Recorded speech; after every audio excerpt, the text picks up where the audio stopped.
Sir আহিছে। Good morning. হয় good morning. বাকী বাবা তই চশমাযোৰ কেলৈ পিন্ধি আছ? আন্ধাৰ হ'ব নহয়, খুলি ল। নহয় দিয়ক ছাৰ, একো নাই। আজিকালি এইবিলাক ষ্টাইল হয় না। য়ো হা একশৰ মাৰিম য়ো ওলাই যাব পোৱালি। স্কুলত য়ো কৰিবৰ কাৰণে আহ ন? চৰি দিয়ক ছাৰ, খুলি লওঁ চশমাযোৰ। নালাগে নেকি, থাকক দিয়ক ছাৰ। একো যদি প্ৰব্লেম নাই থাকক বাৰু চশমাযোৰ। বাকী মই অহাৰ পৰা দেখি আছোঁ তই একদম এই বহীখনতে মগ্ন হৈ আছো যে। কি লিখি থৈছে বহীখনত?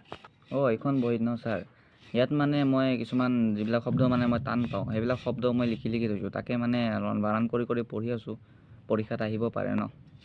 বাৰু কিবা এটাতো ভাল কাম কৰিছ ন। দে কি লিখিছে মোক দেখা, মই চাই যাওঁ এবাৰ। লওক ছাৰ।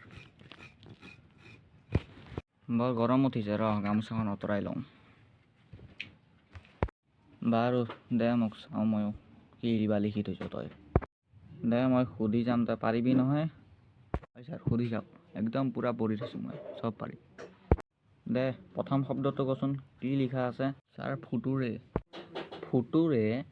ক'ত শিকিছ এইবিলাক? ক'ত ইয়াত ফুটুৰে লিখা আছে? ফিউচাৰ লিখা আছে। পঢ়া শুনাত চালা কাম নাই, ফুটুৰে শিকাব মোক। ছাৰ হ'ব নেক্সটটো পাৰিম। এইবাৰ বহীৰ কথা নুসুধো বাৰু, বেলেগ এটা কথা সুধিছোঁ।